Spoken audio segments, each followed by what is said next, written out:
بسم الله الرحمن الرحيم. السلام عليكم ورحمة الله تعالى وبركاته. يسر قناة سكن ليك اللقاء بمشاهديها ومتتبعيها الكرام في كل مكان. أسعد الله أوقاتكم بكل خير وبركة. دائما بمدينة فاس. هذه المرة جبنا لكم أرض هي كانت فلاحية 13 فيها 13 هكتار وشي حاجة، على بعد تقريبا 5 كيلومتر من مدينة فاس وراس الماء. هاد المنطقة هذه اللي تحولت منطقة ولات منطقة صناعية، جاية على الطريق الرئيسية قدروني. هذا هو. احنا كنحاولوا نوريوكم يعني الى حد ما البلاصة ديالها فين كاينة. هذاك هو الحد ديالها، هو داك الشجر اللي راه كيبان من لهيه جاي بحال الخط.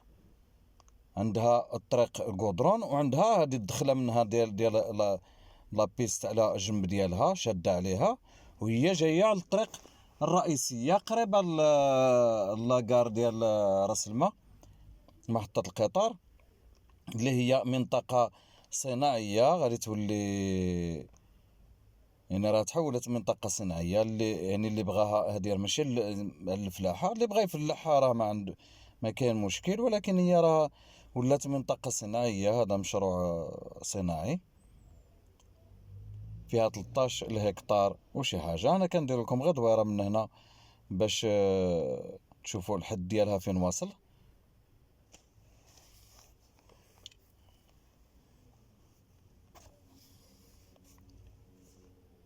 حتى لهنا، وهذا هو الحد ديالها مع هاد الكرياج هذا اللي راه باين مور هاد الشجيرات. هذا هو الحد ديالها من هنا ماشية حتى القدرون. فيها 13 الهكتار وشي حاجة. هذا مشروع يعني ديال الصناعة، معامل ولا شي حاجة بحال هكذا.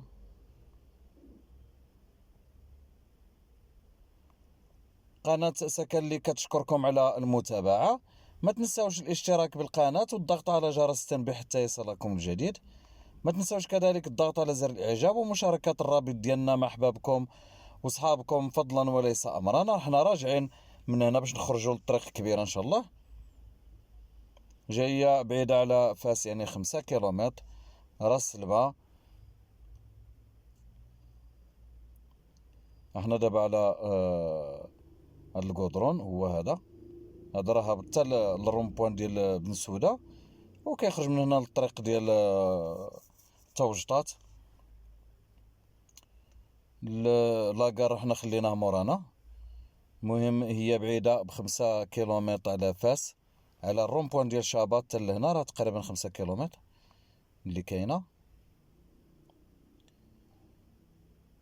إخواني الكرام، دائما للمزيد من المعلومات اتصلوا بنا على الأرقام الظاهرة على الشاشة ولا هي اللي كاينة في صندوق الوصف. نحن رانا إشارتكم دائما للمزيد من المعلومات. ما تردوش بالاتصال بنا. هاد الأرض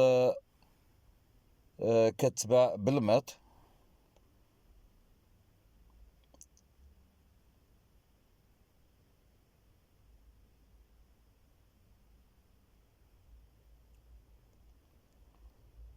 الثمن ديالها ان شاء الله هو 400 درهم المتر. الى هنا اخواني الكرام ناتي الى نهايه هذا العرض. جميع التفاصيل تلقاها في صندوق الوصف. نستودعكم الله والسلام عليكم ورحمه الله تعالى وبركاته.